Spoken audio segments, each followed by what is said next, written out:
Hello everyone, it's a new month again, and you're watching We Made Monthly, a video series where we recap and give updates about us as a studio.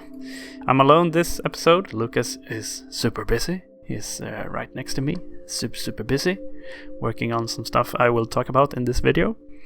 But alright, this is episode 16th, April 2020, and let's jump in. What happened in April? Glide, as we said in the last episode, 15th, we applied for a grant to finish Glide in the coming 6 months or something.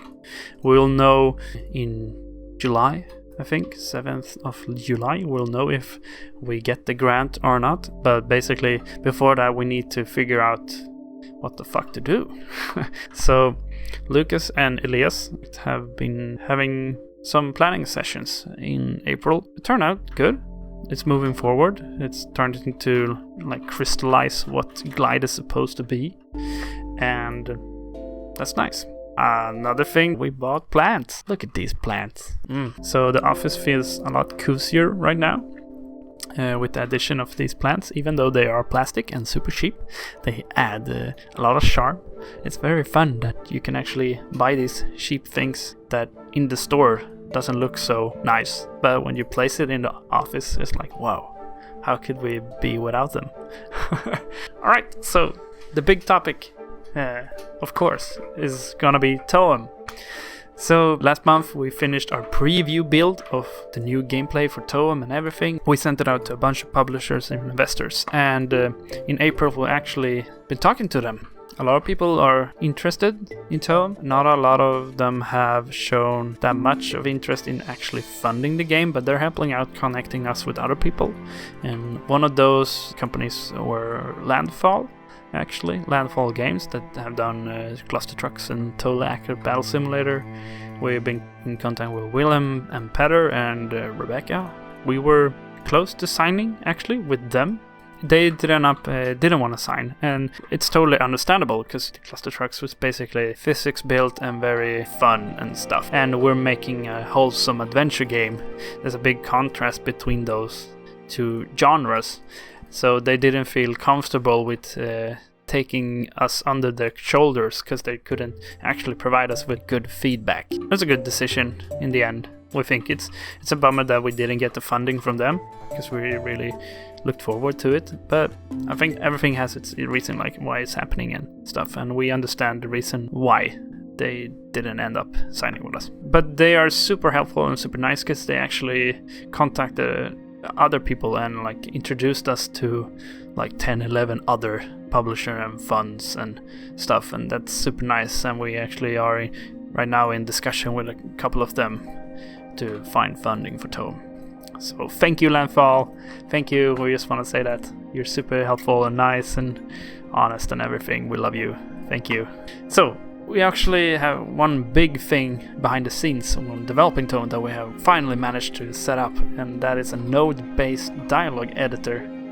Prior to our node editor, we used these scriptable objects, as you can see here.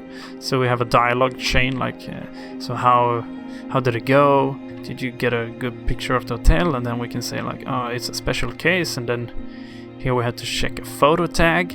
Player shows a photo, and if that photo contains this tag, basically, then we go to that dialogue. This and that's another whole other chain. And I mean, we can build, and we have built our preview using this, but it's a lot of cumbersome. So now we managed to create a node-based editor, and I mean, look at this. Oof, it's so nice. It's so easy to grasp what the fuck is going on. Like here's the start of the dialogue. We can check for, is a quest done? Do you have an item? We can give players items through this menu or through this node system. It's amazing. It's so cool. And right now I'm sitting with trying to implement a localization feature for this. So every text we write, I will generate a key that we can then localize to bring the game to another language. And we have tested out with Swedish and it works great, but not without the auto-generating key stuff. So this is huge for us, actually. One of those things behind the scenes that really help out. And we have a lot of them right now that we're not gonna showcase in this video, but this is one of them. And besides this, Lucas has updated the TOEM page, a website page, because it was super old, was in need of a lift, so now it's super cozy and nice.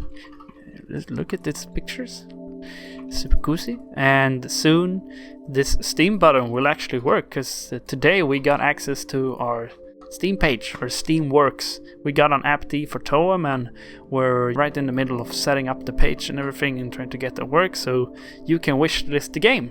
And hopefully many others will wishlist it as well. Basically, we've been quite deliberately quiet to the outside, like you people. We haven't posted anything on Twitter for a long time. And we've been quiet, and that's because we are a part of 26th of May. That's why Lucas is not in this video, because he's working super hard, tirelessly. I'm looking at him right now, but he's super into the flow and blasting his super, I don't know, dope music. So he doesn't hear me right now. But yeah, that's basically the month. And also we have a friend who joined. There he is. Hey, Hannes.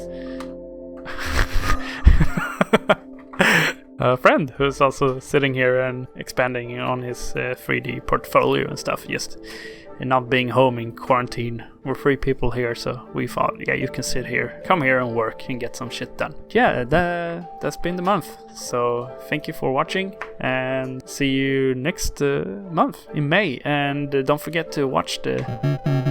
Okay, bye. Lucas. Well, bye. Oh. Well, hey.